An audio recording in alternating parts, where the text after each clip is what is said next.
Mr. Speaker, I rise to deliver the budget address for fiscal year 2023-2024. This is my first budget address.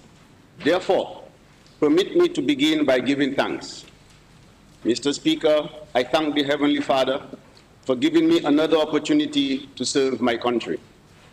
I stand here before you today because of the confidence that the Honorable Prime Minister has placed in me.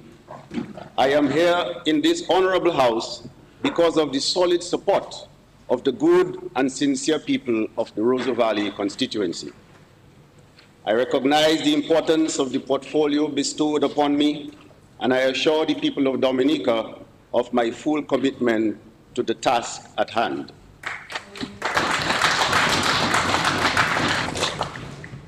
Mr. Speaker, we are all aware of the call by the Honorable Prime Minister in November 2022 for a national reset in Dominica.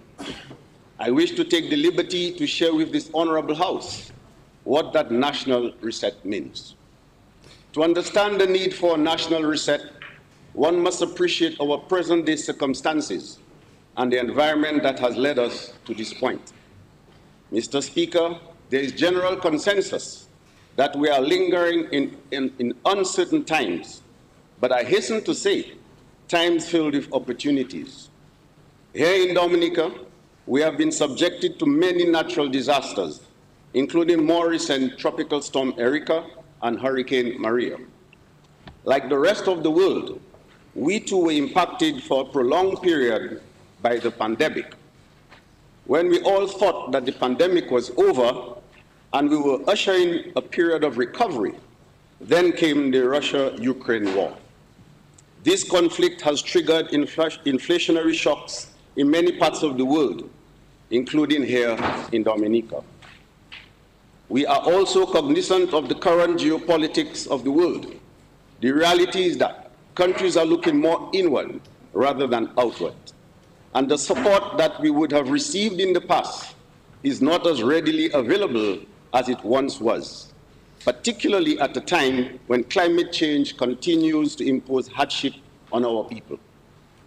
There are uncertainties ahead, and therefore it is important for us as a nation and as a people to implement the national reset articulated by the Honorable Prime Minister. A national reset which requires all of us to reorient our minds, to review our priorities and needs. We must change the way we operate in order for us to sustain the investments and gains we have made, and to help us maneuver the numerous challenges confronting the world, none of which we as a nation have control over, but all of which we have to navigate. So it is in this context, Mr. Speaker, we have identified 5 fundamental pillars for a reset within the government service. More effective governance. Strong governance is critical to the reset. Therefore, we will ensure that the following is in place. Stronger oversight of the implementation of government's projects and programs. Become more accountable to and in touch with the needs of our citizens.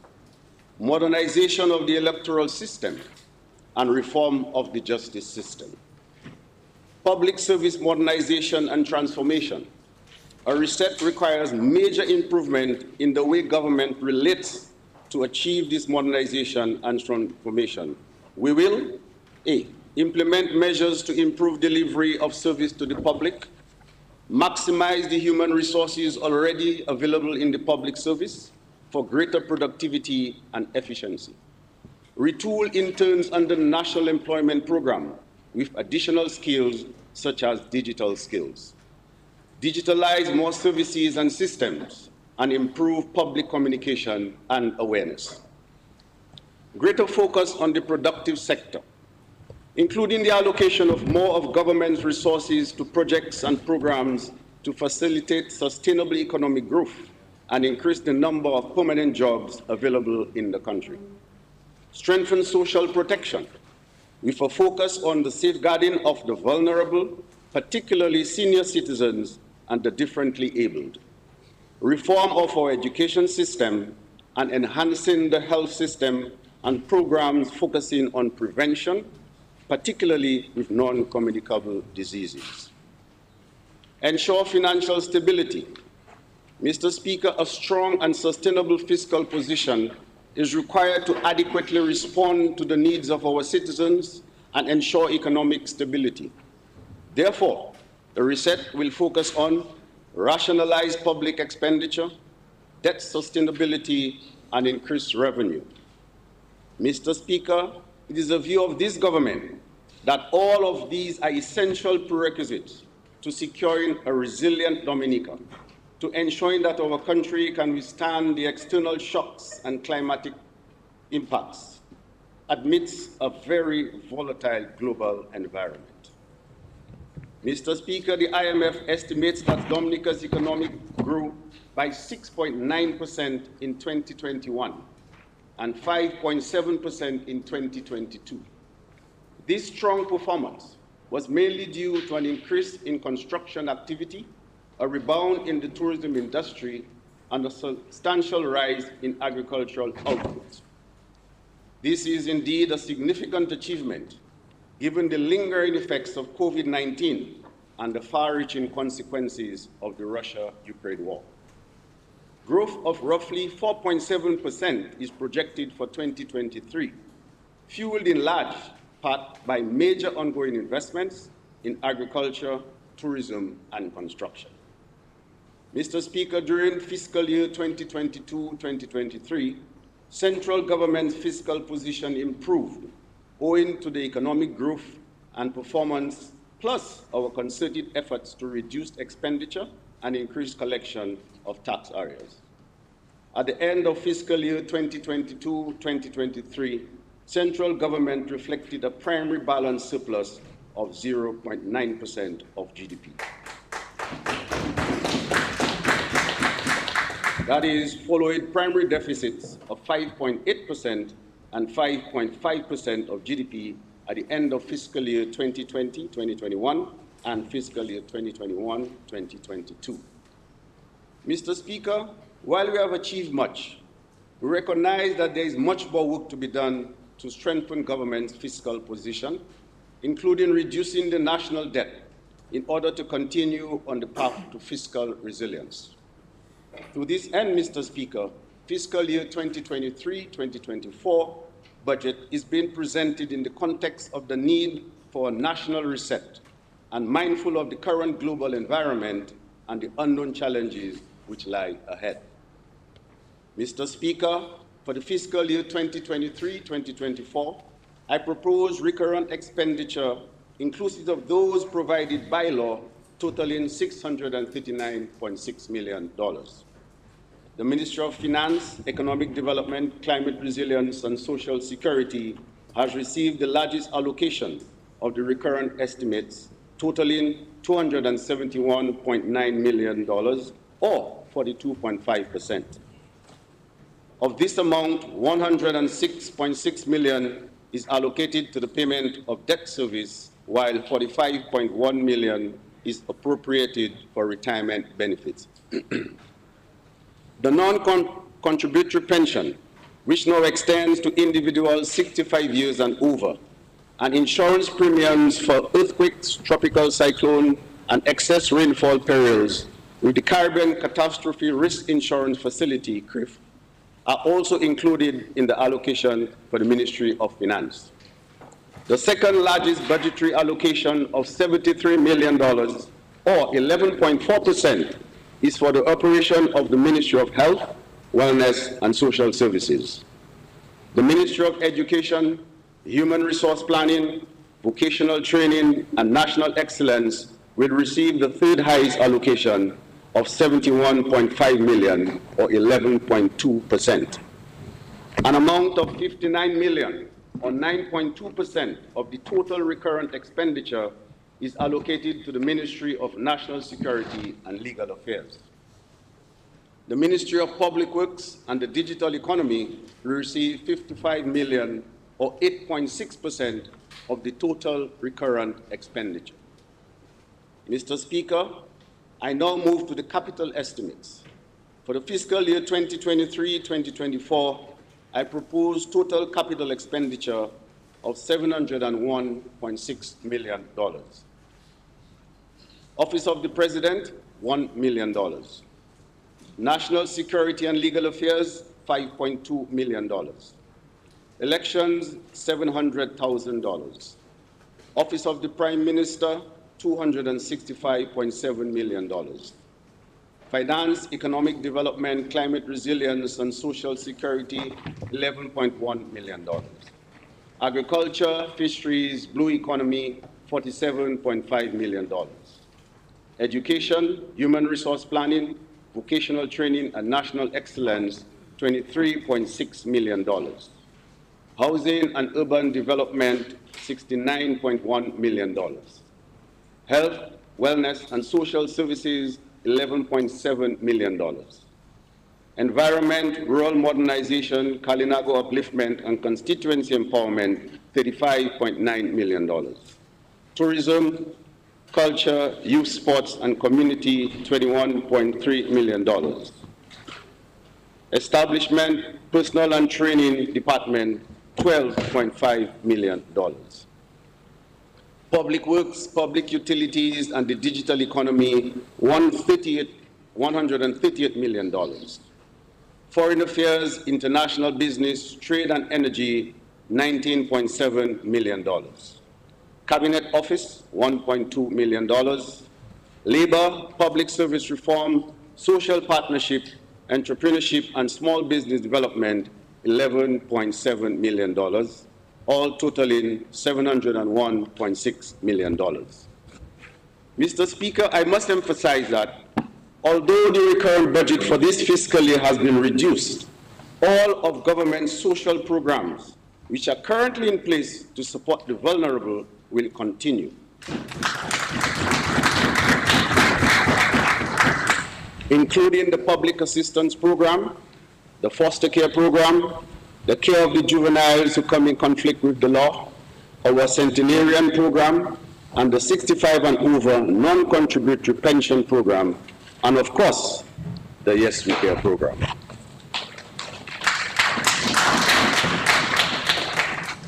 We will also continue to support the non-government institutions which care for our most vulnerable, particularly senior citizens, and begin implementing the recommendations made by the recently appointed National Advisory Board for Health and Social Care of the Elderly to improve their standard of care and quality of life.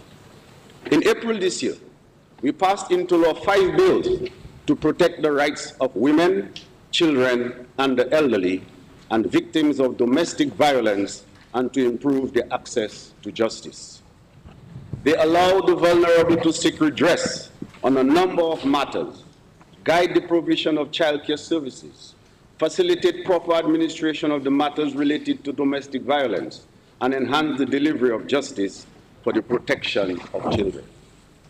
Mr. Speaker, we have also continued to address the housing needs of our people under various programs.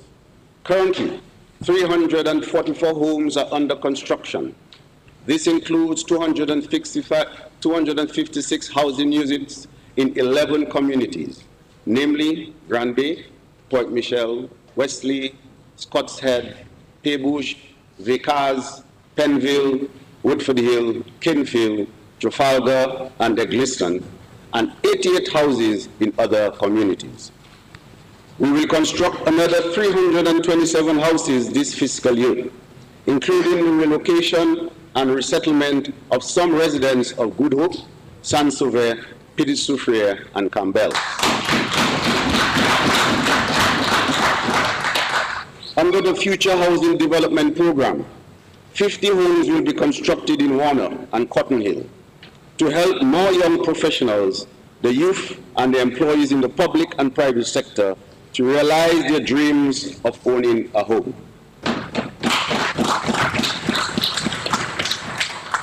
Mr. Speaker, an impediment for many people, especially young people, who would like to build their own home is the affordability of land. Government has already implemented measures to help reduce those costs, particularly as relates to land transfer fees. Government will go further now and will make available at least 500 lots for sale in various communities at reduced cost to public officers. This, along with the favorable rates provided for public officers at the Government Housing Loans Board, will significantly enhance the prospects for public officers to own their own homes. Mr. Speaker, I also remind all young people, 40 years and under, preparing to own their first home of the added benefit of a $10,000 housing grant to assist with their ambitious undertakings.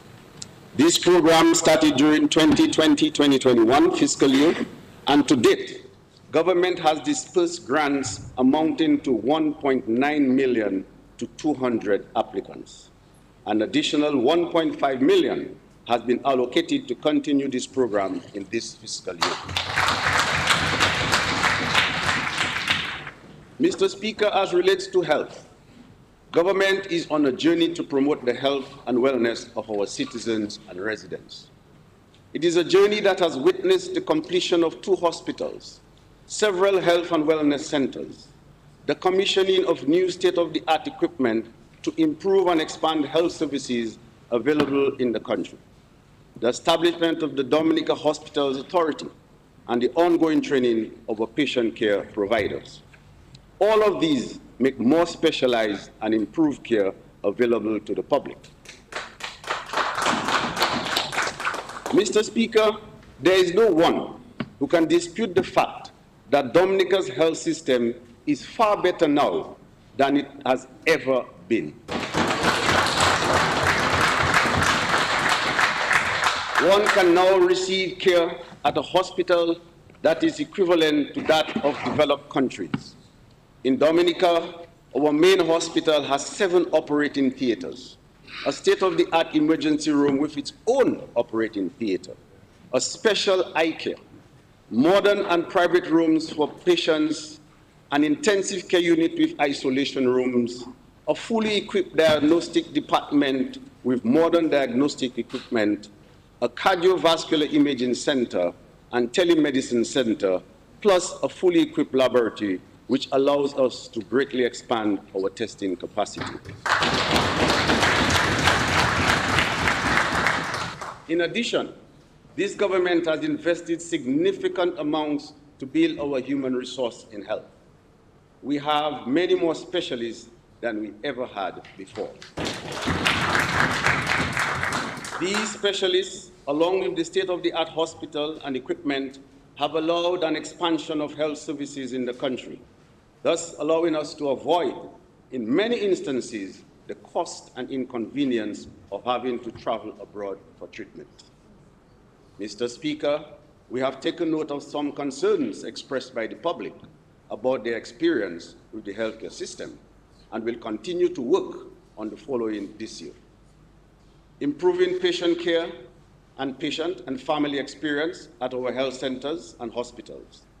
This will include the enactment of 5 bills that will, among other things, govern and guide the operations and practice of our medical practitioners, namely the Medical Profession Bill, the Pharmacy Bill, the Nursing Profession Bill, the Medical Laboratory Bill, and the Digital Health Bill.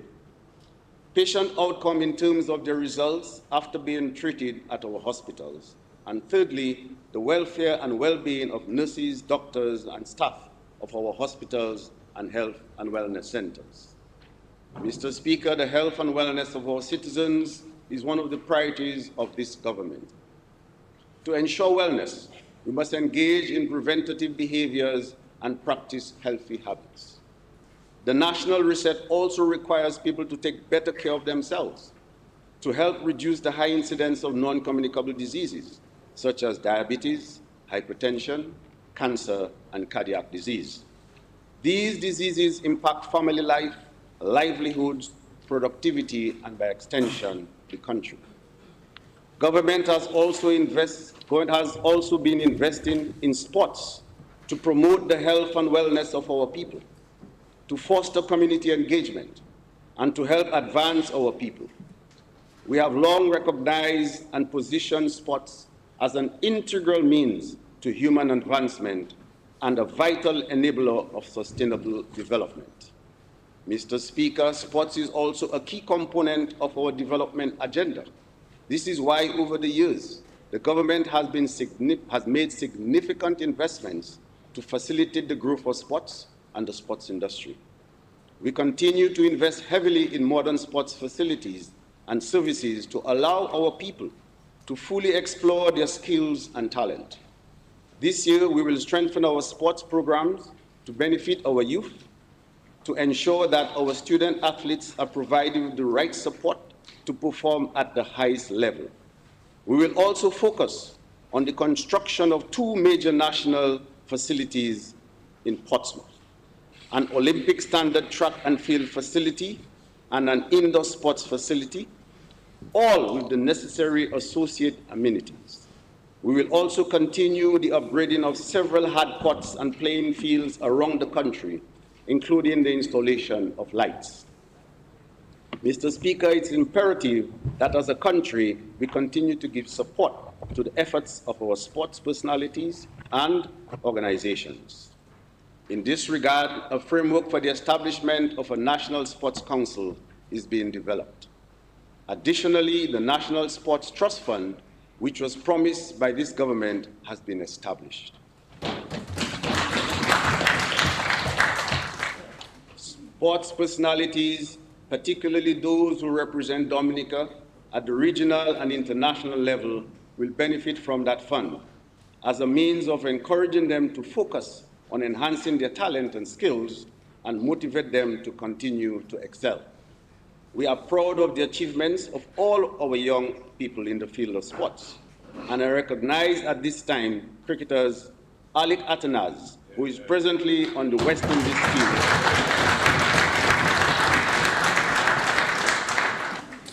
both Test and ODI teams, Mr. Speaker, and Kevin Hodge, who made his ODI debut in June 2023 when West Indies played the UAE. On July 1, 2023, they were both appointed sports ambassadors. Government will continue to support these 2 players, as well as the 2 ladies who made the West Indies under-19 women's cricket team, Abini Seja and Anisha Fontaine. Young Oshino Fontaine, who was the leading run scorer in the West Indies under-15 cricket tournament, and Stefan Pascal, Dominica's under-19 captain, who was selected by Cricket West Indies to attend training in preparation for its under-19 tour to Sri Lanka. We shall be providing support to these and other athletes to ensure their continued success. This government is committed to leading the way through its investment in sports and in young people in sports. Mr. Speaker, over the years, this government has made substantial investments in our children to provide them with the best possible start in life and to take advantage of all opportunities for their advancement. We have ensured not only universal access to primary, secondary, and tertiary education, but access to early childhood education as well in our schools. We went a step further and implemented a program to ensure there is at least 1 university graduate in every household in Dominica, at a great cost to the state. I might add, Mr. Speaker, this is because this government is committed to the advancement of the lives and livelihoods of our people. This program has resulted in thousands of Dominicans coming from every stratum of society, from each community in Dominica, holding university degrees. No doubt, Mr. Speaker, this government will record in history as being the government which has invested the most in the education of our people. Our current education system has served us well over the years and has produced sound quality students. But the national reset requires us to radically review our education curriculum given the national and world realities. The world is changing dramatically, and we must adapt and adjust to keep pace with it. We must have a paradigm shift in our approach to the education of our people, and simply put, the national reset demands education reform. The reform will require the engagement of the entire country if we are to achieve the desired results. It is government's intention to pursue an inclusive process during this fiscal year to develop a curriculum which is more responsive to the challenges and new realities, and that will prepare our children to take advantage of the opportunities which are available in Dominica, the region, and the rest of the world. I speak, for example, about advancements in the use of artificial intelligence, the digital economy, geothermal energy and its potential applications for use in developing green products like green hydrogen and ammonia, and many others. We need to equip our students and our people with the skills to take advantage of these opportunities. We believe with the reform of the education system, we can create a curriculum that produces a holistic, well-rounded child who is prepared for the future. A child who will not just survive, but one who can succeed and thrive in any condition, culture, or environment. The education reform will be carried out with the support, guidance, and advice of some of our regional and international partners. Presently, Dominica is one of the 4 OECS member states benefiting from funding for sector development under the Program for Educational Advancement and Relevant Learning, the OECS PEARL. The PEARL focuses on 4 major pillars, namely curriculum reform, early childhood education, special educational needs, and leadership and management. Work has already begun on a review of the primary school curriculum within the 4 participating member states. Therefore, our work here will help influence the outcome and new curriculum in Dominica. Mr. Speaker, this new approach, greater emphasis will be placed on the development of technical and vocational skills, and this is already in train. The new school at Goodwill will be constructed with the support of the government of the People's Republic of China. That is during this fiscal year, has been specially designed to facilitate technical and vocational education.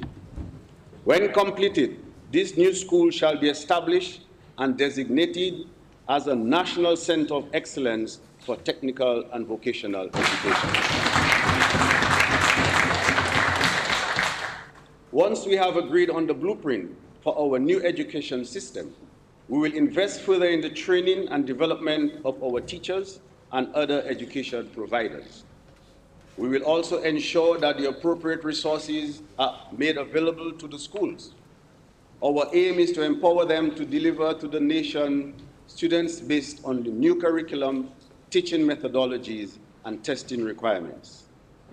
This year, we will also continue to improve our education infrastructure at all levels. Mr. Speaker, work is advancing on the expansion of a new and modern Dominica Grammar School that will contain all the physical components necessary for the new education age of which I speak. We will also continue the refurbishment of the Dominica State College. I am pleased to inform this Honorable House that the contracts have been signed for the construction of new primary schools at Bellevue-Chopin, Calibishi, Thibault, Tetmon, and Seneca, and the secondary school at Goodwill, which I mentioned earlier.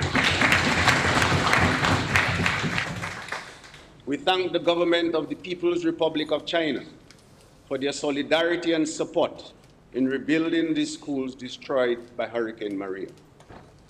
In keeping with the government's policy to improve education at all levels, this year we will refurbish the dedicated spaces for early childhood education in the Bagatelle, Castle Bruce, Jones Beaupier, and the Caleb Laura primary schools, and complete the space at the Baroness Scotland Primary School in Bécaz. A new early childhood facility will be established in Salibia, and provision has been made for the establishment of early childhood dedicated spaces in the soon-to-be-constructed new primary schools at Calibishi and Thibault. Mr. Speaker, we continue to look after the interests of the approximately 4,000 permanent state employees engaged in the public and police service. We appreciate deeply their commitment to the delivery of high-quality services to the public, and at the same time, are cognizant of the state's role in their personal development. This is why, over the years, this government has implemented numerous initiatives to improve the livelihood of our public officers. We understand that to advance our development agenda and provide high-quality service to the public, we must have a public service that provides sound leadership for resilient, sustainable, and innovative development. Over the last 3 years, government has been undertaking an organizational review and reclassification of public service and the development of a public sector transformation strategy. As part of this process, a job evaluation and reclassification exercise has been undertaken, and in this new fiscal year, government will proceed to implement the first phase of recommendations from the review, which include a new salary structure that will increase salaries for employees at all levels, with the exception of level 1, which remains unchanged. Overall, 2,940 public officers will benefit from the proposed salary structure in this first phase. The quantum of the increase by levels will vary. The proposed salary structure will result in an overall increase estimate at 6% in salaries. However, some officers will benefit from up to 13% increase in salaries. This new salary structure will result in an initial increase in government's wage bill by an estimated $6.1 million annually. In addition to the revised salary structure, recommendations from the job evaluation exercise will also be implemented in this fiscal year. A total of 261 positions were benchmarked and evaluated. As a result, 73 positions will be upgraded. It is important to note that a significant percentage of the upgrades will be reflected in the essential services, including medical doctors, nurses, fire officers, and police. For example, mental health nurse and nursing attendant will move from level 2 to level 3. Primary care nurse from level 4 to level 5. District midwife staff nurse from level 5 to level 7. Senior nurse, ward sister, and nurse practitioner from level 8 to level 9. These and other upgrades within the public service, along with the revised salary structure, will take effect from September 1, 2023.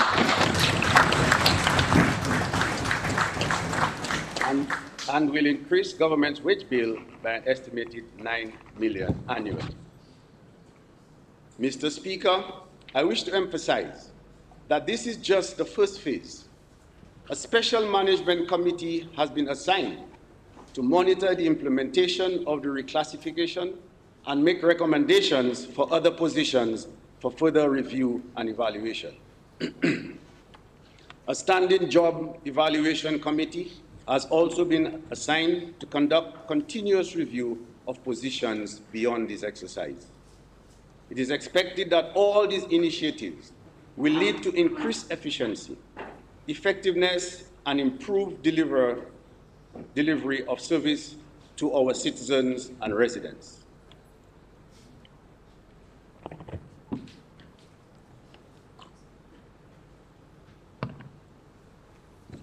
I extend special thanks to the CARICAT team of consultants, the senior public officers, and job evaluation committees for their extensive work and effort throughout this process. The Public Service Union, Police Welfare Association, and Dominica Association of Teachers must also be commended for their active roles in supporting this review. Mr. Speaker, we are placing sharp focus on the security of the people of this country. While Dominica continues to be a safe place, there has been a notable increase in crime in the region. This government is implementing several measures to ensure Dominica remains a safe place for our citizens and visitors. We have increased the number of officers in the Commonwealth of Dominica Police Force to enhance the security of our communities. Police officers are continuously being trained locally, regionally, and internationally. We are strengthening community policing and have engaged a community police consultant to spearhead that effort. Also, to facilitate easier communication with the residents, particularly during and after disasters, every police station in Dominica is now equipped with high-frequency radio capability. We have strengthened surveillance at our borders with additional scanners at our ports to deter and detect illegal imports, and we will heighten surveillance during this fiscal year. The Commonwealth of Dominica Police Force and the Customs and Excise Division will continue to collaborate with external law enforcement agencies, which has proven to be very beneficial in fighting crime in the country. We commend the customs and police officers for their vigilance. Mr. Speaker, as we increase our efforts to deter crime, we must correspondingly strengthen our justice system. Therefore, during this fiscal year, we will focus on strengthening the Magistrates' Court to improve its administration and overall functioning to facilitate more timely, effective, and just disposal of matters before the court. As its starting point, during this fiscal year, the government will initiate a thorough review of the administration and functioning of the Magistrates' Court. The objective of this review will be to ensure that appropriate processes and procedures are put in place to enable all court users to have matters in which they are involved processed, tried, and disposed of in a timely, efficient, and just manner. The government will also take necessary steps to ensure the availability of sufficient and appropriate administrative staffing, enhancement of recording, video and other electronic equipment, improvements in case scheduling and case management, and last but not least, redouble efforts to attract additional legally qualified magistrates. Mr. Speaker, as part of the national reset, government has taken a deliberate decision to increase its budgetary allocation to the productive sector in order to facilitate the emergence of new businesses and the expansion of existing businesses, create additional jobs, expand the economy, and contribute to the resilient and sustainable development of Dominica. This includes new investments in agriculture, value-added and manufacturing, the blue economy, tourism, renewable energy, services for export, the digital economy, and commerce. Mr. Speaker, the development of our international airport has started.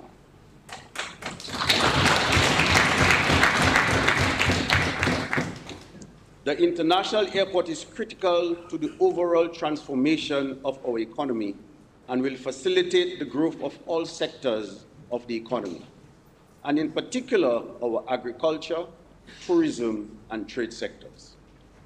The contractor has mobilized and the works are ongoing on construction of temporary supporting facilities for the workshop and storage, as well as for mixing concrete and asphalt. Over the next 2 years, we will see significant progress. This fiscal year, the continued development of the site will include major earthworks, construction of culverts, and new roads, and the installation of the perimeter fence. Work is expected to begin on the passenger terminal building in August 2024, and the runway, taxiway, and apron in October 2025.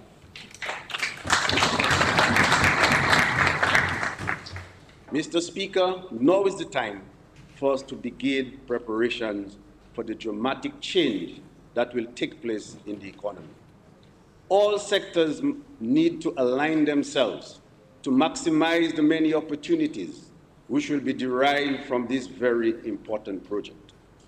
We only have to look at the positive impact of the introduction of the American Airlines direct flights from Miami to begin to understand the transformational impact of an airport that will allow direct flights from Europe, Canada, and different parts of the United States. Our hoteliers, tour operators, bars and restaurants, farmers and fisherfolk will all benefit. This will open new avenues for the export of our products and result generally in the expansion of the economy and improvement in the lives and livelihoods of all our people. Mr. Speaker, in the 2020-21 budget address, government announced its intention to construct a marina in the Cabrits as part of our development plans for the North and indeed for the entire country. We also indicated at that time that work would commence on this project within the next 2 years. Mr. Speaker, I am happy to report to the House and the people of Dominica that the government has signed an agreement for the construction of a marina at the Cabrits. The feasibility and environmental studies, as well as the designs, have been completed. We have been assured that construction of the marina will begin by November this year.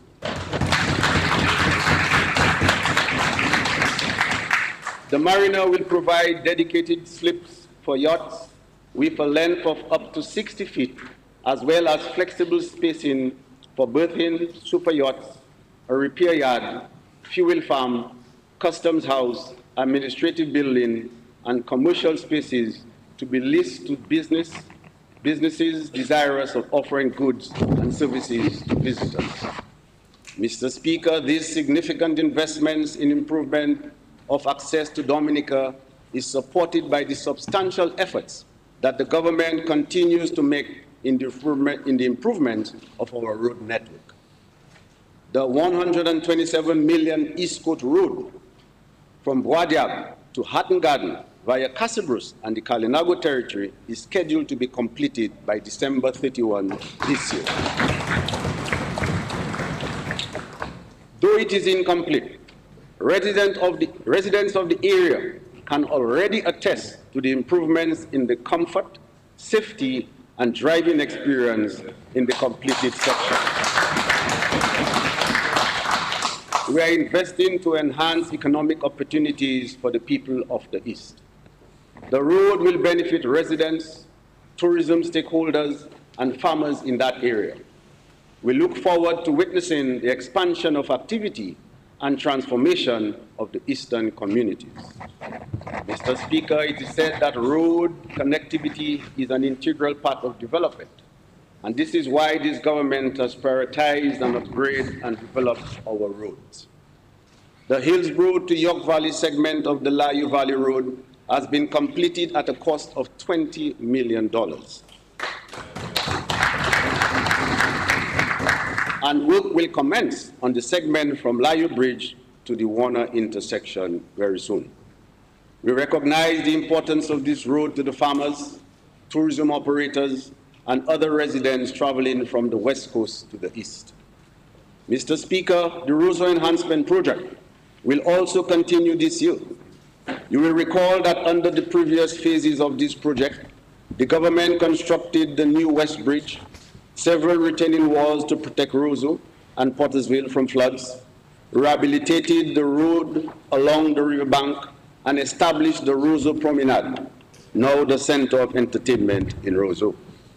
We will continue this year with the installation of sidewalks along Virgin Lane and the rehabilitation of Great George Street.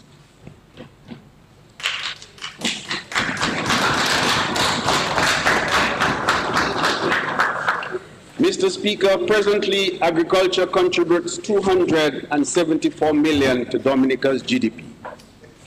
Our goal is to develop a resilient agriculture and fisheries sector that becomes the leading contributor to economic growth, contributing at least $700 million to GDP by 2030. This goal is fully aligned with the main objective of the OEC's Food and Agriculture Systems Transformation Strategy, FAST, developed in response to the wider CARICOM Single Market and Economy 25 by 2025 initiative, which is geared at reducing the food import bill by 25% by 2025. Mr. Speaker, Dominica is currently a lead contributor to food security in the OECS. However, much more is required from Dominica, from all stakeholders, government, our farmers and fishers, manufacturers, supermarkets and consumers, if Dominica is to not only ensure its food security, but also to play a larger role in the collective food security of the OECS region. As was articulated in the last budget address, our Agriculture 2030 plan focuses on 1, increasing production of agricultural produce, livestock, horticulture, and fishing to eliminate the need for imports and to increase our exports. 2, enhancing the Nature Island brand and expand market share locally, regionally, and internationally. And 3, increasing agro-processing output to add value to our agricultural produce. The first component, that is increasing production, is being addressed by the Ministry of Agriculture, while components 2 and 3 are dealt with by the Ministry of Trade. Mr. Speaker, to achieve the 2030 goal, government has decided to increase its investment in all 3 components of the 2030 plan. To support production, the Ministry of Agriculture budgetary allocation increased from $40.5 million in fiscal year 2021-2022 to $55 million in fiscal year 2022-2023. This year, the ministry allocation is proposed at $56.2 million. Mr. Speaker, we have begun implementing our plan to increase production of agricultural produce, livestock, horticulture, and fishing. I will now present some of the initiatives currently being pursued. To support the substitution of food imports, we have begun the expansion of strategic crops such as white potato. To achieve this goal, 174 farmers cultivated 55 acres of white potatoes, yielding a harvest of 601,517 pounds, representing 68% of our annual imports.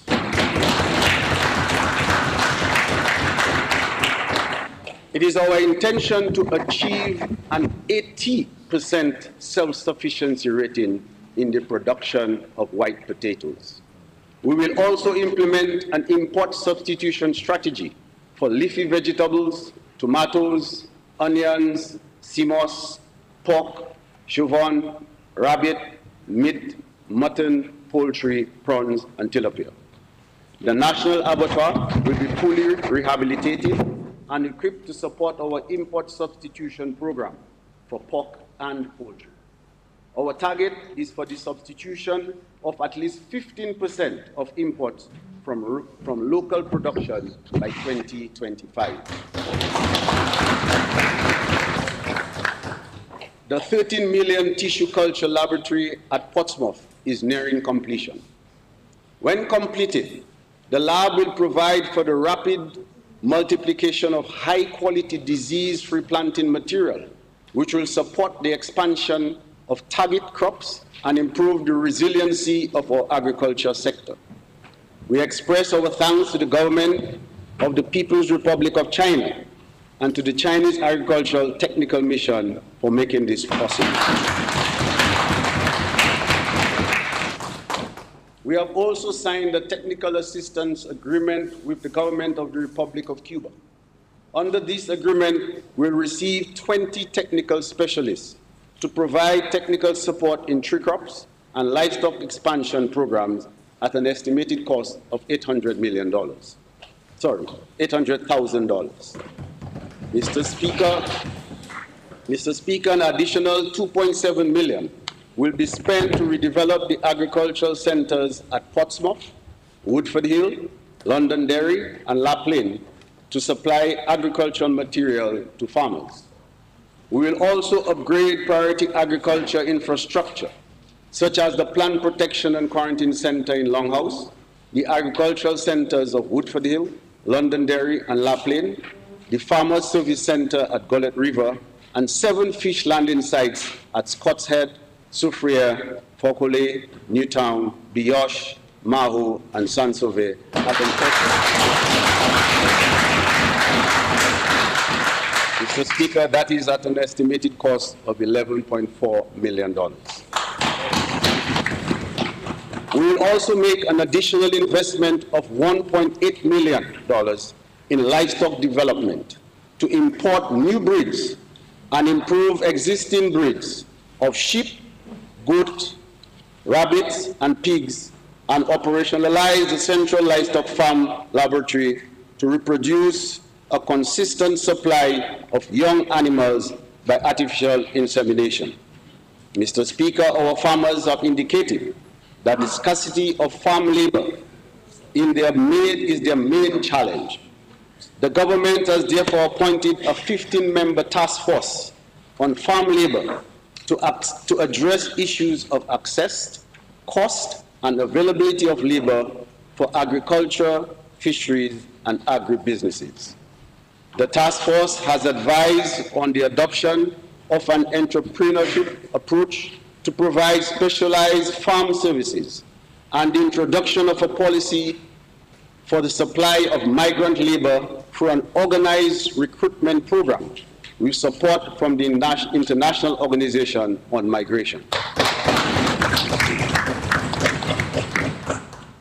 We are also giving attention to farm roads.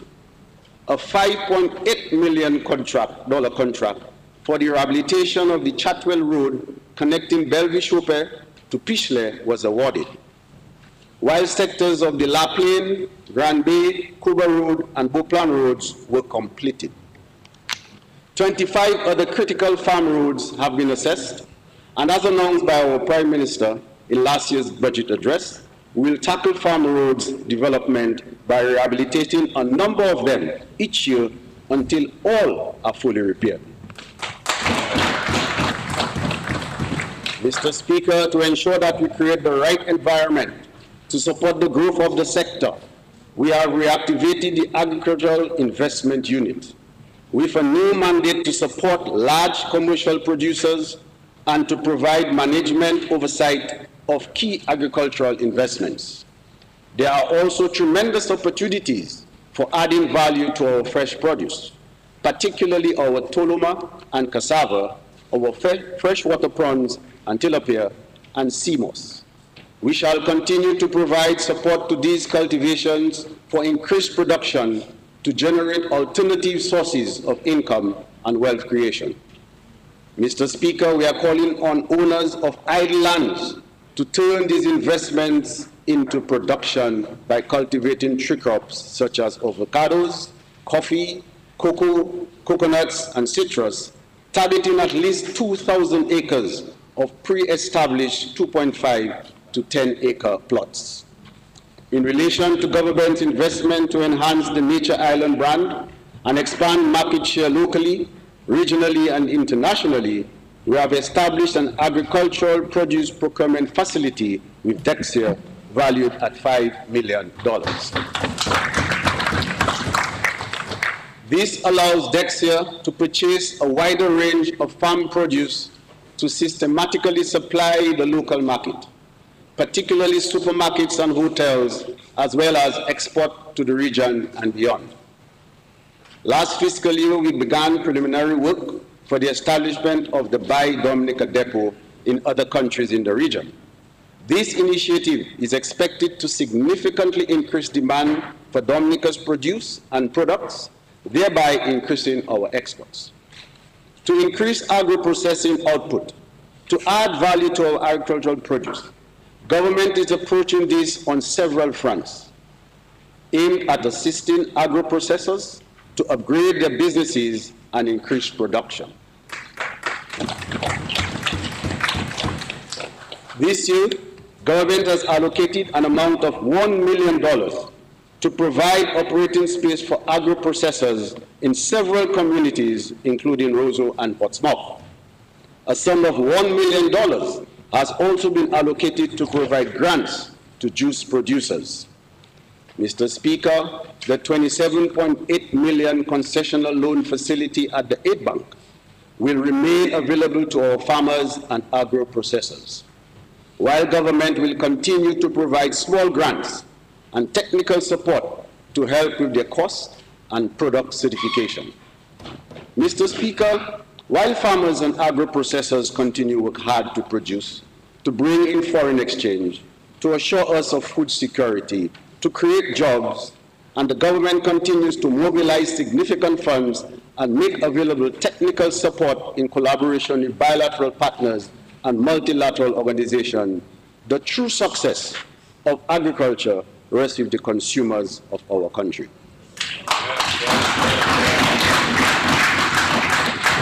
For agriculture to reach its optimal, Dominicans must consume what we produce in this country. In short, the success of agriculture and our 700 million goal depends on all of us. So, Mr. Speaker, I have just presented to the House highlights of the government's investment in agriculture. It is anticipated that the ministers responsible for agriculture and trade will give further details in their presentations. Suffice it to say that there is no doubt that this government is serious about agriculture. Mr. Speaker, in 2019, government announced its vision to develop a regenerative blue economy, which will support the health of our people, safeguard the natural environment and protected areas, increase investment opportunities, create more jobs, help more citizens to generate wealth, and build further resilience in our economy. We will invite community participation to ensure that our development is properly adapted to the local ecosystems, culture, and economic circumstances. The sustainable use of our marine resources will include adopting healthy lifestyles in harmony with nature, promoting sustainable production and consumption patterns, and building resilience that will reduce disaster risk and allow for mitigating of or adapting to climate change. In 2022, government invited the National Geographic Pristine Seas team, working with Dynamic Planet, to assess Dominica's economic opportunities in the blue economy and make recommendations on how these opportunities may be explored. Mr. Speaker, these experts have already made preliminary recommendations to us that will help improve the health and resilience of our coastal ecosystems, increase our coastal fish stocks, improve inshore fishing, and grow the ecotourism industry of the Nature Isle in order to build a sustainable blue economy in Dominica and increase local economic benefits. We expect the final recommendations to be presented to us in November of this year, but acting on the preliminary recommendations, during this fiscal year, government will undertake several measures to advance the blue economy. Mr. Speaker, the jewel of Dominica's water is its sperm whale residents. To help preserve Dominica's sperm whale population and increase the economic benefits of ecotourism, we shall establish the first sperm whale reserve in the world. Currently, there are no established shipping lanes in Dominica, so cruise ships and cargo ships sail all over the critical habitat of the sperm whales, with high risk of strikes. To address this, we propose to use the particularly sensitive sea area, PSS mechanism, prescribed by the International Maritime Organization, to implement a ban on the sailing of cargo ships and cruise ships in the sperm whale reserve area. These large ships would approach port following dedicated shipping lanes, thus reducing encroachment on the habitat of the sperm whales. This mechanism is used in many parts of the world, and does not result in undue cost to the shipping industry, but would have enormous benefit for Dominica's blue economy. Mr. Speaker, we will propose regulations regarding the number of vessels and people that can visit with the whales at a given time. We will also establish the appropriate fee structure to maximize economic benefit without increasing the human footprint of the whale families. Part of the fees would then be reinvested in best-in-class whale tourism management.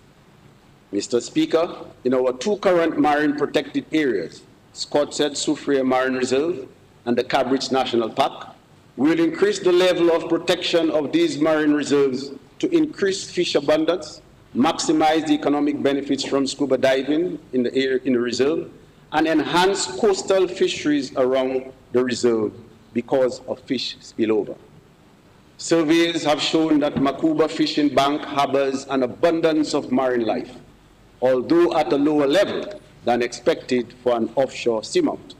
We will therefore create a marine protected area around the Macuba Bank, banning bottom fishing but still allowing Dominican fishers to use surface line fishing.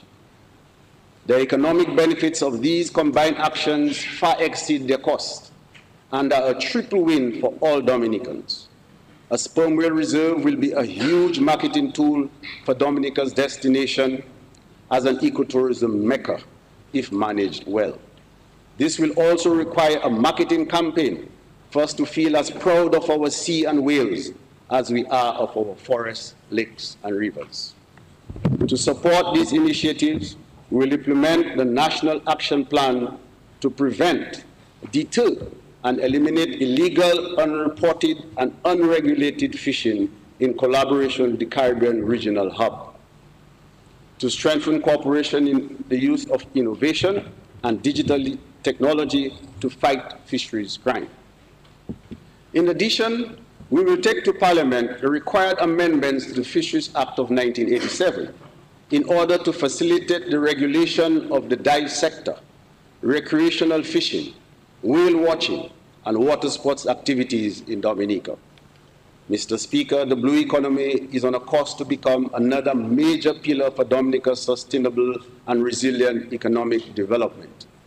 It will be pivotal in promoting the marine component of Dominica as the nature isle of the Caribbean, building collaboration and cross-linkages between tourism and agriculture. Government is very excited about Dominica's economic prospects in this area and the opportunities it will bring for nationals.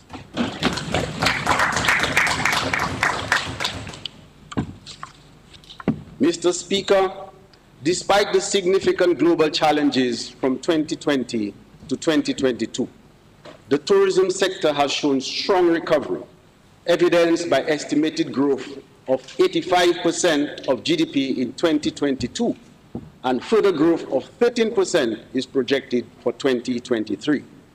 Importantly, there has been a notable year-on-year growth in stayover arrivals, and we are on course to surpass our pre-COVID tourist arrivals by the end of this year.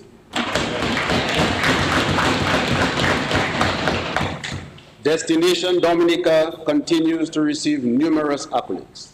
We were recently named the #1 Caribbean destination by Travel and Leisure, in the top destination by Forbes and Lonely Planet, and one of the world's greatest places by Time magazine.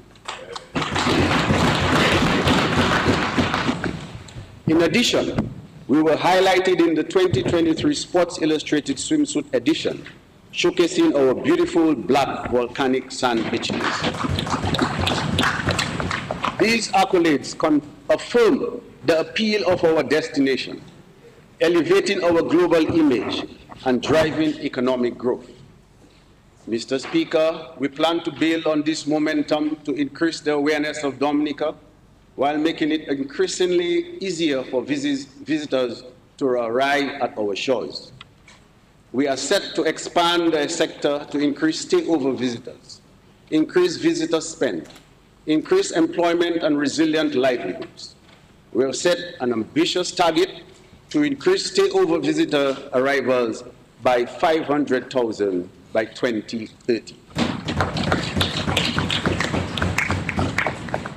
The road to 500,000 visitors requires strong investments in capital projects to the tune of $21.4 million. In fiscal year 2023-2024, we will embark on several strategic initiatives that will boost visitor arrivals, transform our tourism infrastructure, and create sustainable employment opportunities for our citizens. This year, we will continue to focus on 4 key areas to enable to achieve our desired results. Marketing. Government will continue to implement initiatives to ensure that our targeted visitors are aware of all we have to offer. Access. We continue to make investments to improve and expand our current air access capabilities, making it easier for more visitors to visit while our international airport is being constructed. We will also continue to develop strategic relationships with key partners who can help us improve access and fully utilize our expanding capabilities. Visitor experience. Our visitors arrive here. We need to ensure that we can deliver the experience that they desire, one that is uniquely Dominican. To do this, we need to ensure that our people on the front lines of the industry are properly trained and able to deliver on our promise. Product development.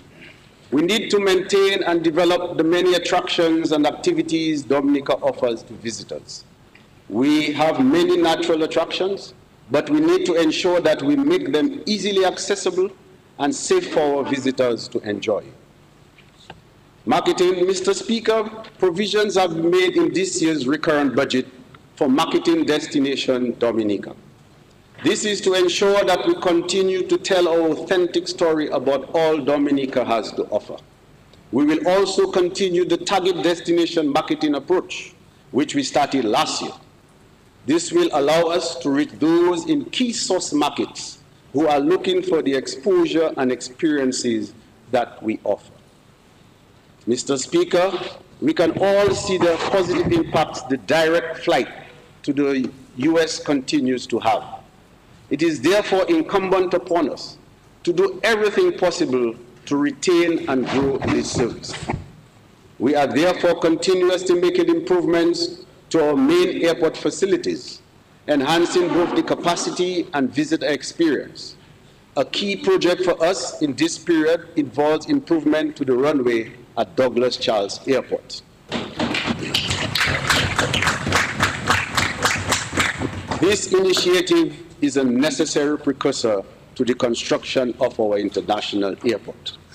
It will truly place Dominica on the global tourism map in advance of the commissioning of the international airport. We must keep the momentum and embrace the current high demand for destination Dominica in order to achieve our visitor arrival target and contribute more significantly to the local economy. Recognizing the potential of marine tourism, we are actively pursuing the commencement of the construction of the marina in Portsmouth, a project that will greatly enhance our appeal to yachting enthusiasts and contribute to our stayover arrival. This project will improve our capabilities and visitor experience for those who seek the enhanced services that this marina will provide. Mr. Speaker, we are focusing on preparing our people to be better able to deliver the services that this industry demands. While government continues to work on putting in place the necessary infrastructure, visitor experience also depends on the service that we deliver as a people.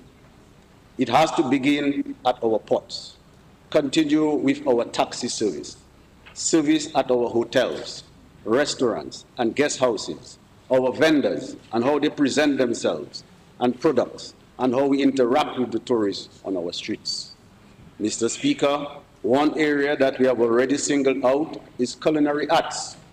The development of a culinary arts institute at the Dominica State College is a key initiative, and we will intensify training and development in culinary-related fields.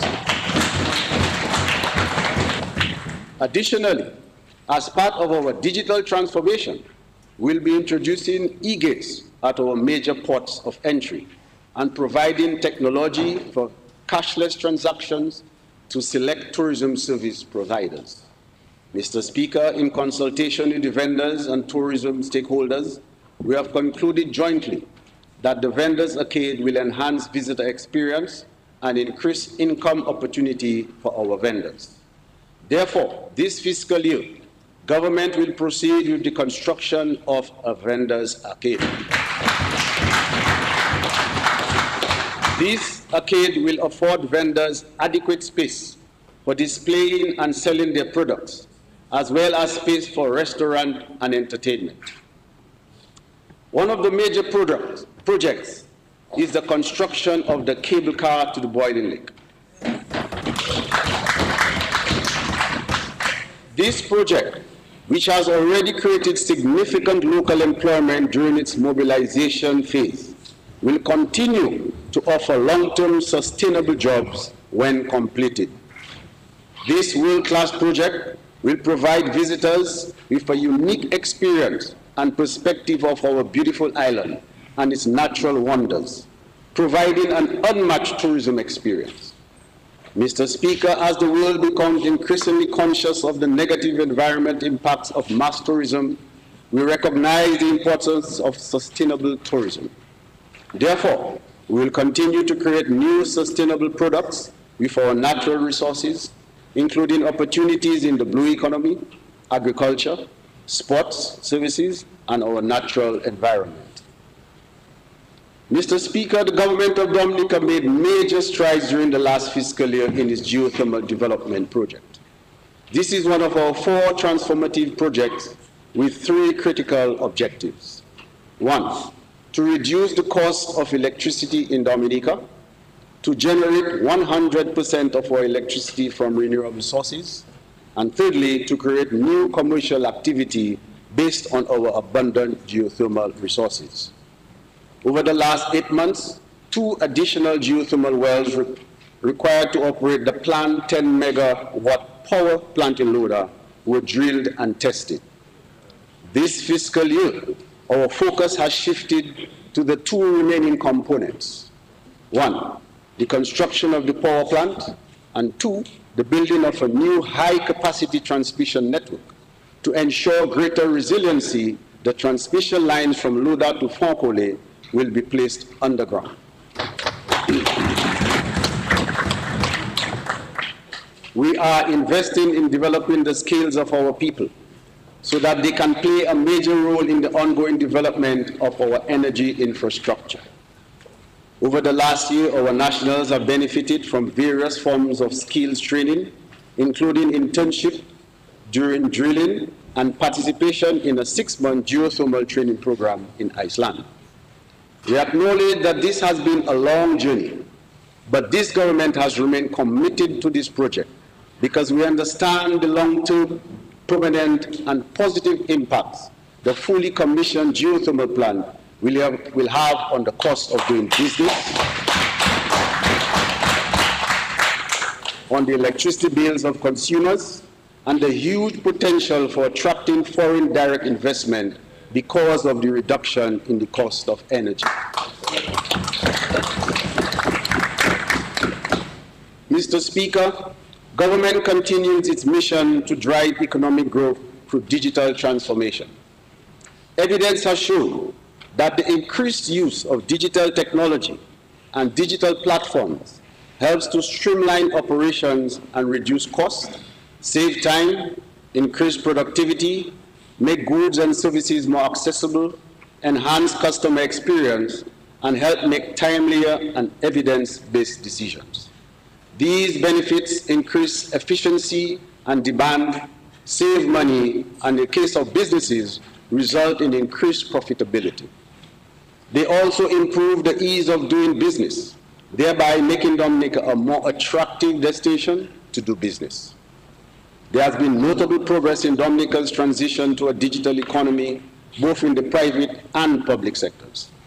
In the private sector, we have seen the emergence of platforms for online banking, online bill payments, and online shopping, while many businesses have fully digitalized their operations.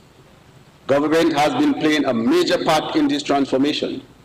We have been leading by example by making new digital services available to the public and the public service every single year. As of June 30, 2023, government had commissioned the following digital services: e-payment for a range of government services, e-filing of customs declarations, an accounting software which connects Treasury Division, Audit Department, and village councils to facilitate public support payments at the councils, the online application for birth certificates, an e-portal service which allows government employees to access their monthly pay slips and view their personal information, including leave balances online. Government mail is being delivered using a similar platform as courier services. Completion of travelers' immigration declarations online. In addition, Mr. Speaker, next month, we will launch a single window trade facility called TradeStream to facilitate the importation of goods into the country.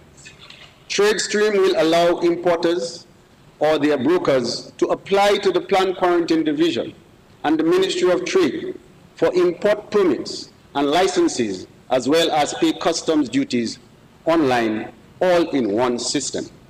This means that an individual could ship his goods to Dominica, apply and receive his permit from Planned Quarantine, apply and receive his license from the Ministry of Trade, submit his customs declaration and pay his customs duties in a single system which could be accessed from anywhere in the world. This is a significant, Mr. Speaker, this is a significant achievement for this government and the first system of this type in the OECS. TradeStream will reduce the time for clearing of goods at the customs, which will save cost and increase efficiency at the customs. During this fiscal year, we will begin to work to include the payment of the Dominica Port Authority charges and the issuance of permits by the Bureau of Standards on TradeStream. We will also continue to review our processes at the ports of entry to further streamline the structures and procedures to further reduce import clearance time and enhance trade facilitation. I am pleased to report to this House that in addition to 3 policy initiatives during the course of last fiscal year, this Labour Party government established 15 state-of-the-art innovative hubs across the country, Mr. Speaker, at a cost of $3.1 million. These hubs are located in Newtown, Canefield, Granby, Roseau, Trafalgar, Layu, Maho, Capuchin, Cottage, Vickers, Thibault, Benz, Sensei, Delices, and La Plaine.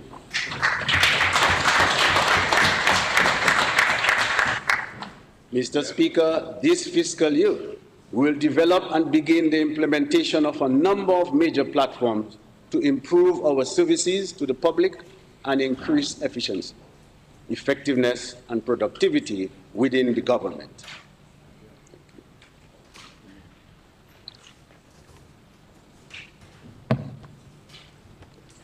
These are a health management and information system which will facilitate the management of all processes within the health system, including patient administration, clinical management, accounting and billing, store and inventory, birth and death notification, and data analysis. The new system will reduce medical response time and save lives, improve records management, make records and data more easily accessible, generate management reports, make more convenient for patients by issuing electronic results and reports in order to improve compliance and save costs. We will also commission an electronic entry permit mechanism and immigration kiosk at all ports of entry to facilitate the ease of arrival of individuals in Dominica. A new system will be developed for the Inland Revenue Division to allow for online application for registration, return filing, and payment, as well as simplify and enhance tax administration. And a new unified identification, citizen authentication, and civil registry system will be commissioned. This system will provide every resident in Dominica with a unique identifier to facilitate easy access to services. For example, a patient being admitted to the hospital, we simply provide that number to the staff at the hospital, and all of his bio data, such as date of birth, gender, marital status, will be retrieved.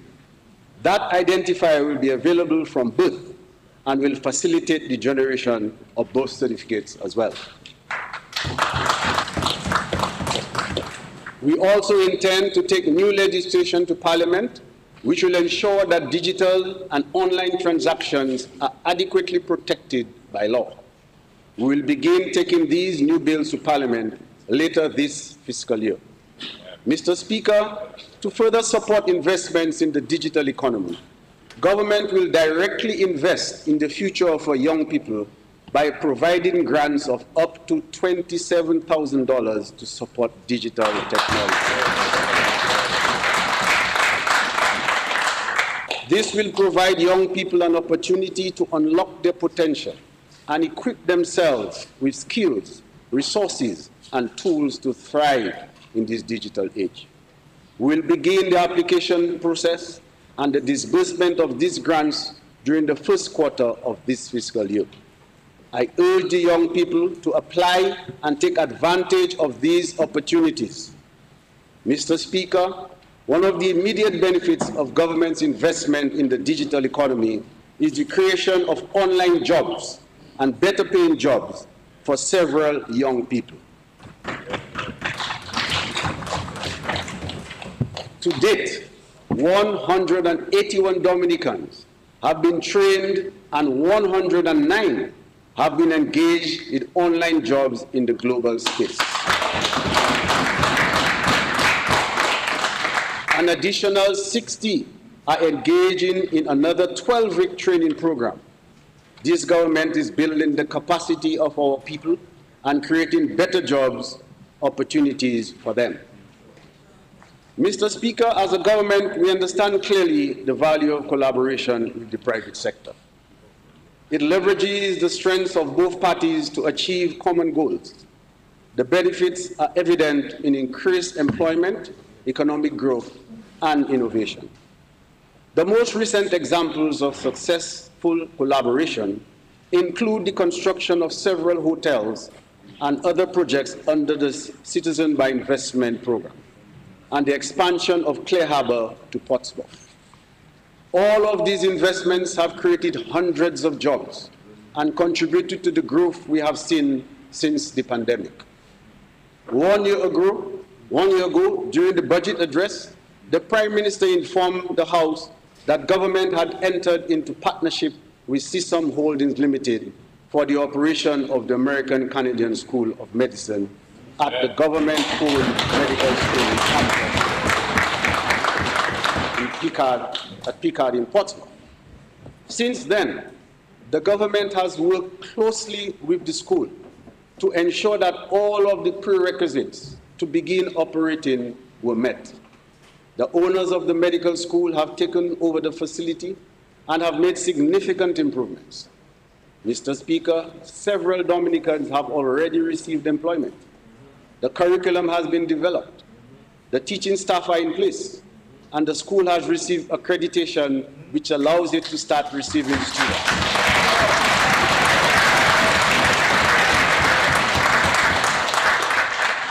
Mr. Speaker, the American Canadian School of Medicine, Dominica, will commence operations in September 2022.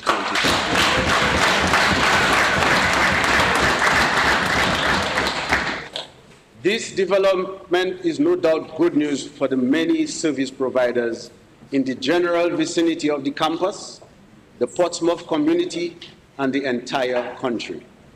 Mr. Speaker, we are thankful that this government's unwavering commitment to restore this essential institution with creditable partners has been rewarded.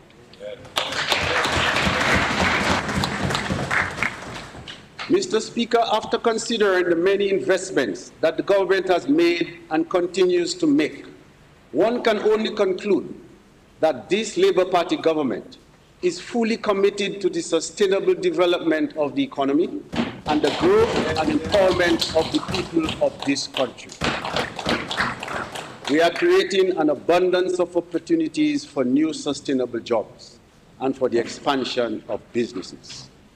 Our small businesses continue to receive significant technical and financial support from this government.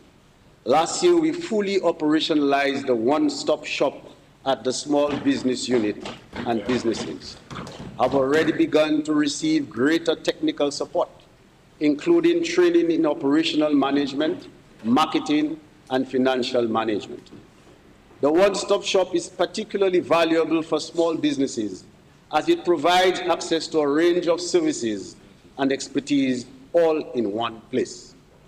134 small businesses owners were provided with training. The training to date has given these businesses a better awareness on legal business ownership structures, and as many as 96% have already formalized their business registration, while a number of them have received certification for their products by the Bureau of Standards and now in a position to offer their products for sale at our supermarkets. We also provided several opportunities for small businesses to showcase their services and products, network, gain new customers, and secure new market opportunities. These included a business-to-business forum held at the end of August last year, the Tea Village Creole in the Botanic Gardens last October 2022, and the Health and Wellness Small Business Trade Show at the Windsor Park Forecourt in June this year. Decentralizing training. Presently, most of the training for small businesses are delivered in Roseau. This limits the opportunity for participation of small businesses in other parts of the country. From this fiscal year, we will decentralize more of our training and mentoring activities. This will facilitate the certification of more businesses and an increase in the number of market-ready products in the country. Mr. Speaker, with the steady growth in the small business sector, over the past few years, we have been advised by many business owners that currently their main challenge is finding sufficient space to operate. They believe that additional space would allow further increase in production and expansion of their operations. Therefore, in this year's budgetary proposals, we have allocated a total of $1.5 million for the lease of buildings in some identified communities, including Roseau and Portsmouth, which we will rent to small businesses at subsidized rates in the first instance. Priority will be given to small businesses engaged in the production of goods and services as we want to boost indigenous industries. Mr. Speaker, the government continues to make financing available to small and medium businesses to meet operational costs and expand their businesses in order to increase their contribution to the economy. In March 2022, government procured a $27.8 million loan from the Caribbean Development Bank for on-lending to small and medium businesses at concessional rates through the Aid Bank. As of June 30th, 2023, Aid Bank had approved 277 loans at a total value of $16.5 million, broken down as follows. The service sector accounted for 133 loans valued at $5.5 million. The tourism sector received 28 loans valued at $5.4 million. The transportation sector received 26 loans totaling $2.2 million. The agriculture sector accounted for 80 loans amounting to $2.1 million. while 10 loans valued at $1.3 million were given to business engaged in manufacturing. In addition, Mr. Speaker, over the last 12 months, government provided small grants to 130 small businesses. With all of these investments in small businesses, we anticipate there will be more local goods and services for domestic consumption and exports, more new jobs, the elevation of many more small businesses into medium and large businesses, further wealth creation, and ultimately a greater contribution of this sector to the economy. Mr. Speaker, there is no question that small business constitutes the backbone of this economy. Quietly, they collectively contribute significantly to innovation and job creation. Truth be told, collectively, they are the largest employer in the country. Not only that, they also drive commerce and they add tremendous value to our many natural resources and agricultural produce, thereby converting them to high-value products. They have received accolades internationally. It is as a result of the ingenuity, industry, and resilience of this much-needed sector that I feel compelled to acknowledge their tremendous contribution to our economy. This government will continue to do all in its power to support them. In terms of our large businesses, we continue to support them with their major investments, mainly through tax relief, for example, income tax and some customs duties. We recognize with the numerous planned investments by the government, there will be even more opportunities to expand. We will also establish a large business liaison office in the Ministry of Labor as a central point within the government to troubleshoot any bottlenecks which may persist or any burning issues which retard business growth or operations and require government's attention or intervention. The office will also present opportunities for greater collaboration in areas of mutual interest and shared values. Mr. Speaker, we appreciate the investments made by our local businesses, large and small. Government alone cannot build this country. We as a government and a people must continue to patronize our own, buy locally and help these businesses to continue to grow, employ more Dominicans and flourish. It takes every citizen and resident to play his or her part in nation building.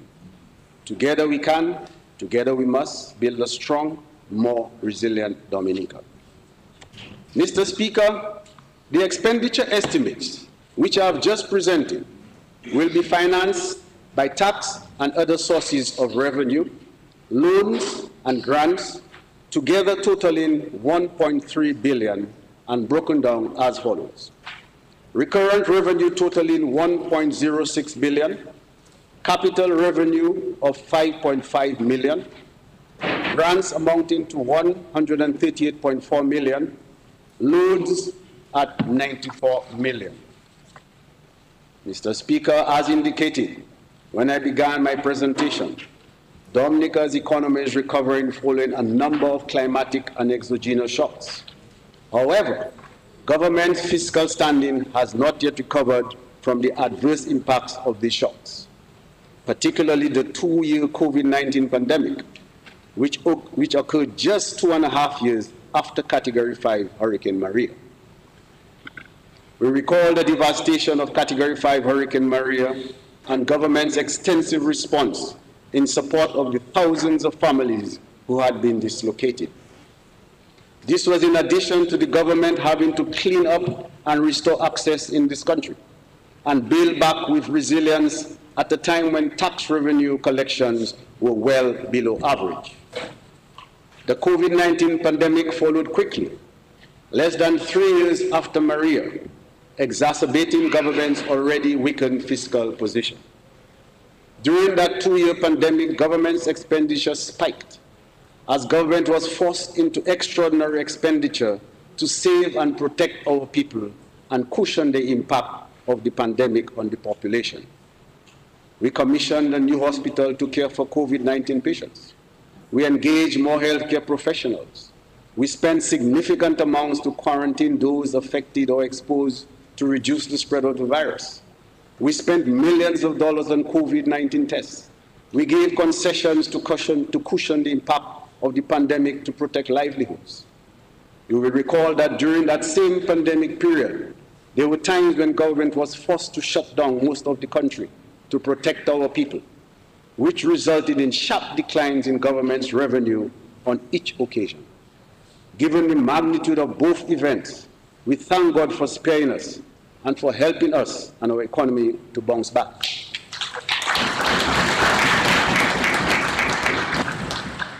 However, Mr. Speaker, some of the scars from the shocks have remained.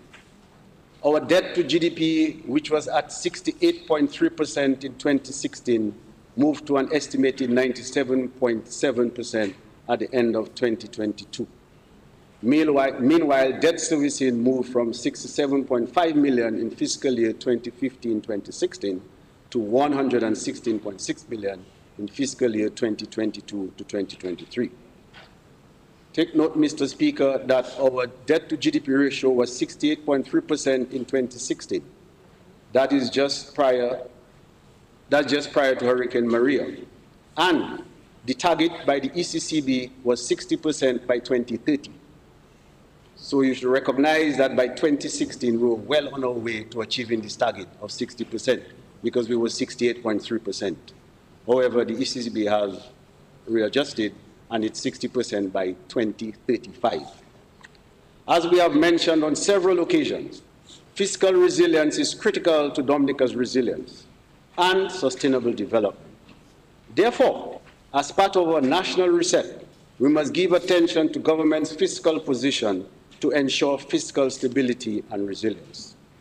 As a consequence of the foregoing, I wish to propose a few measures to raise additional revenue in order to help improve government's fiscal position, bearing in mind the need for government to return to a sustainable fiscal position to withstand and respond to future shocks.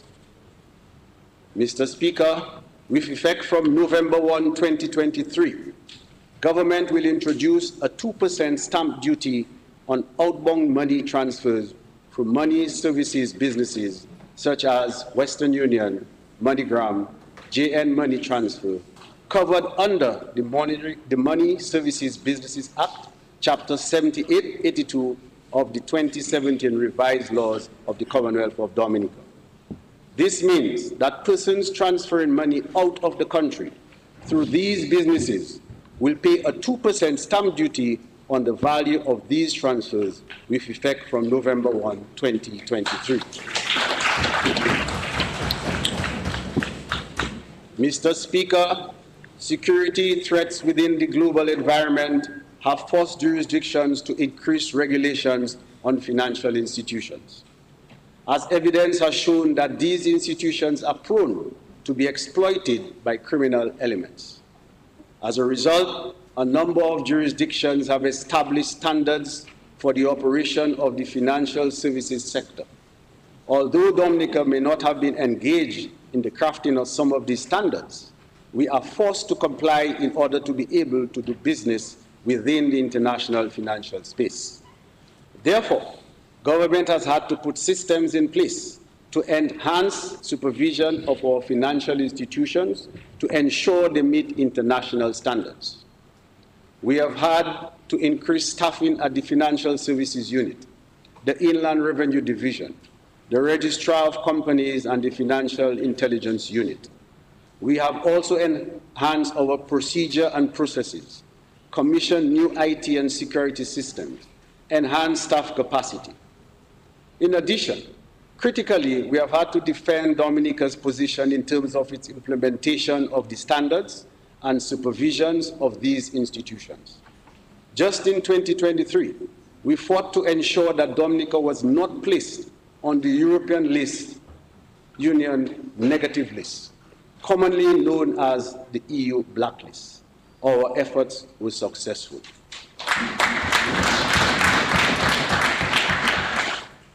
Then in May 2023, we sent a delegation of 16 public officers to Trinidad to defend Dominica's mutual evaluation report, a report on the assessment, a report to assess Dominica's performance in relation to meeting the international standards on money laundering and tourism financing, set by the Financial Action Task Force, that's FATF. Again, Dominica received a favorable report. Mr. Speaker, as a matter of fact, of the 26 countries that were assessed, Dominica was the leading in the OECS. Mr. Speaker, given the significant increased expenditure to the government as a result of all of the obligations, we are of the view that some of these costs should be recovered from the financial institutions which are currently regulated by the government.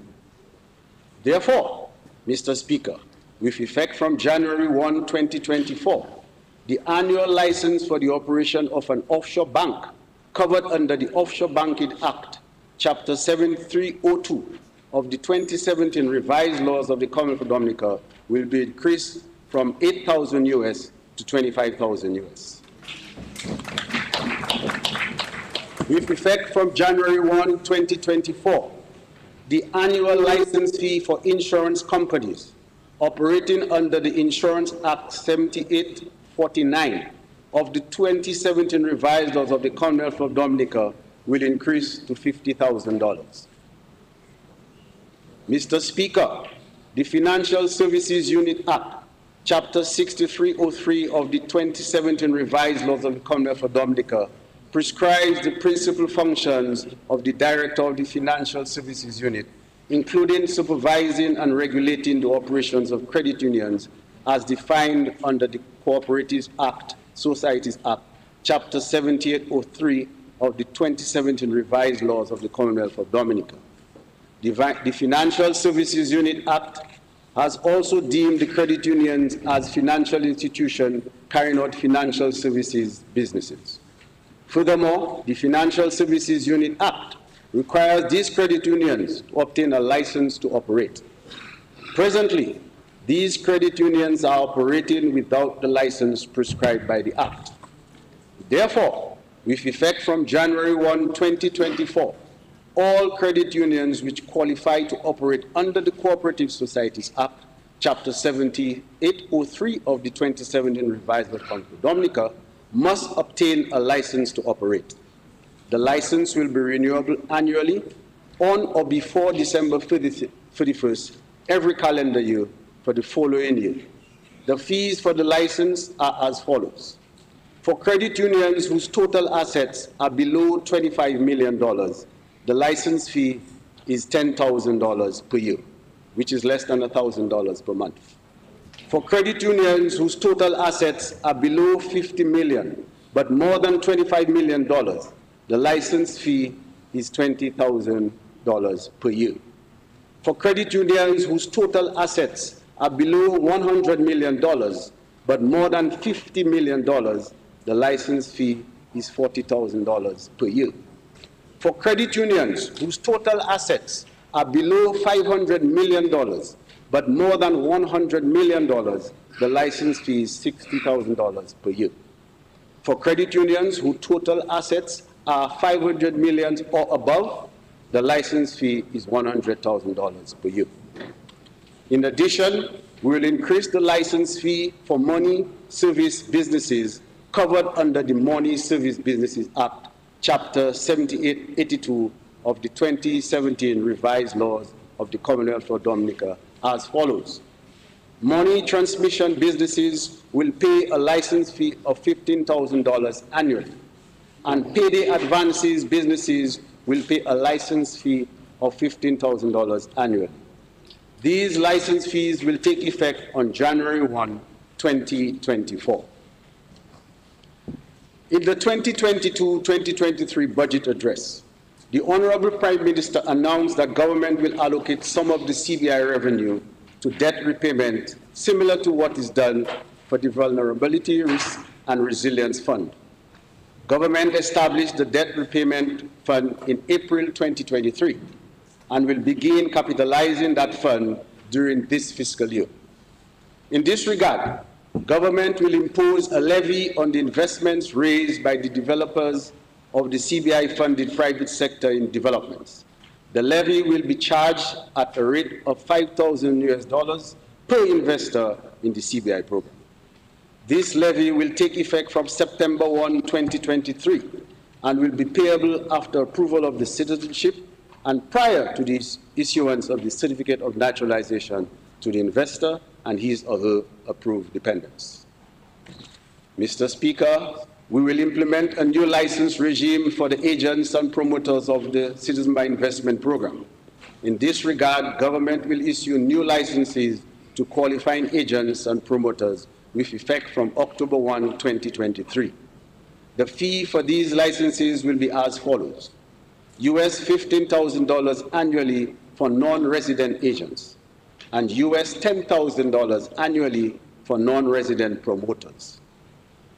In addition, Mr. Speaker, during our pre-budget consultations, a number of participants recommended increases in the tax on alcohol and tobacco to assist government in maintaining the health system.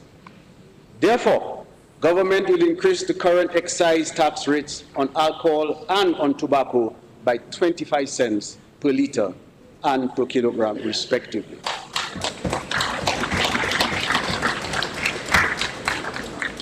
This increase will take effect on September 1, 2023. As already mentioned, government is also implementing several measures to reduce the operating costs of the public service, including bulk procurement for commonly used items and a reduction in the use of paper. Cabinet has decided to go green by November 1, 2023. That is, there will be no more paper submissions to Cabinet. All submissions will be made electronically through a secured system.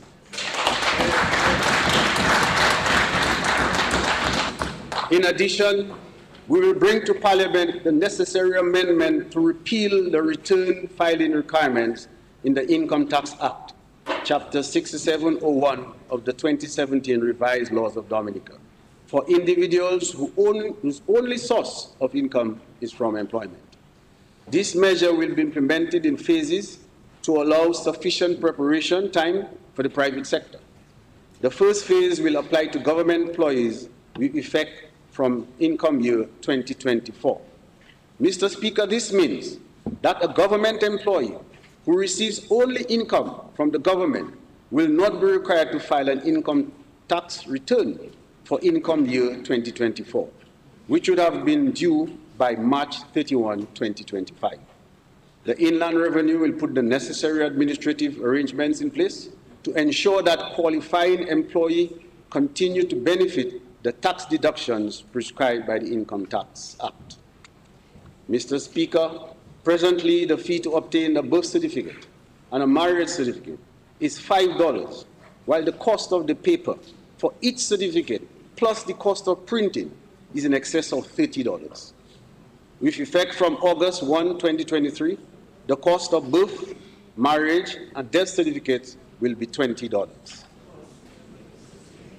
Mr. Speaker, the current tax policy on petroleum products has been in place for approximately 20 years, but for the change in name of the taxes when we introduced the excise tax in March 2026. Prior to the introduction of the excise tax, the consumption tax plus the sales tax on gasoline amounted to the same $3, excess tax per gallon of gasoline that we pay today, and $2.38 per gallon of diesel, which we currently pay.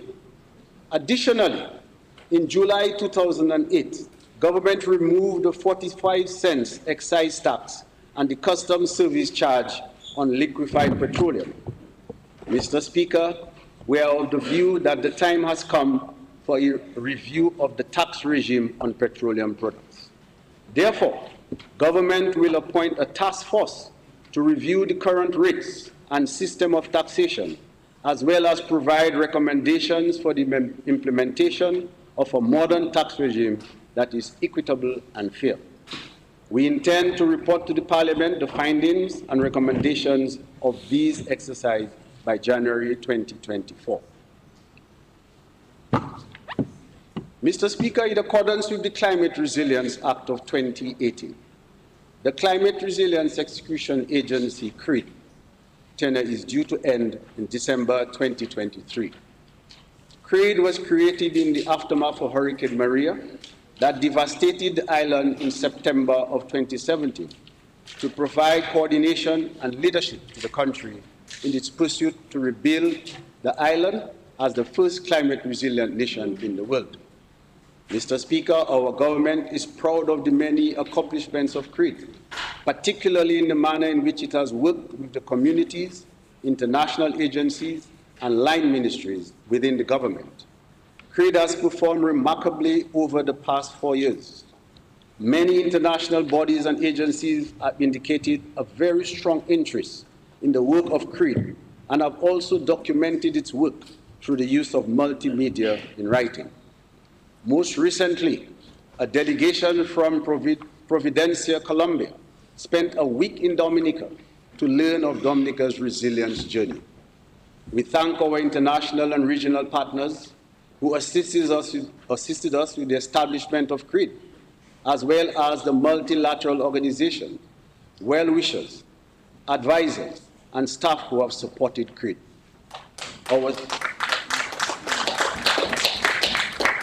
Our sincere and special thanks are extended to the Government of Canada and the United Kingdom, who assisted with the funding and supervision of CRED. The levels of success attained could not have been achieved without their leadership and support. The work of the agency remains very relevant and important to achieving our ambition to be the first climate resilient nation in the world by 2030. Therefore, some of CRED's activities are being systematically handed over to other government agencies and the private sector. The remainder of CRED's activities will continue in a resilience unit within the ministry responsible for economic planning. Mr. Speaker, as I conclude, I wish to thank our many foreign partners and multinational institutions who have been providing critical assistance to this country. I thank the Honorable Prime Minister for his mentoring and support, as well as my colleagues for the cooperation and encouragement. Last but not least at all, the entire staff of the Ministry of Finance, Economic Planning, Climate Resilience, and Social Security, my constituents, my well-wishers, and family.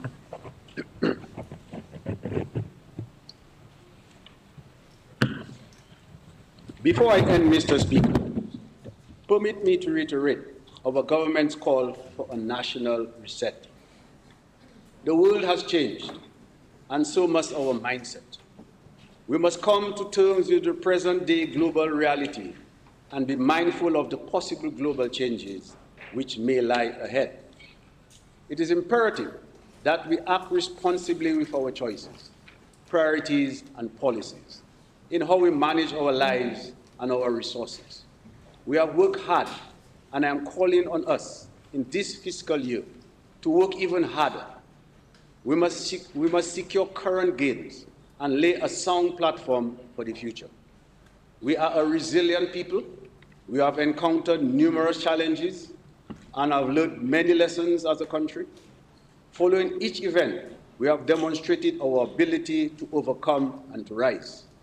Furthermore, every event has guided us on how best to prepare for the next. This is why we must seize the opportunity now, while we can and before the occurrence of the next event, in order to better withstand the next shock, which is inevitable. Mr. Speaker, this is exactly what this budget seeks to do. This is exactly what this national reset does, and this is exactly what resilience means. This is why all of us, individually and collectively, need to quickly embrace this critical national reset to secure the gains we have made and continue on the path to resilient and sustainable development. As a small island developing state, our survival is in our hands. By the grace of God, we will thrive. God bless Dominica. God bless the people of Dominica. God bless the government of Dominica. Thank you, Mr. Speaker.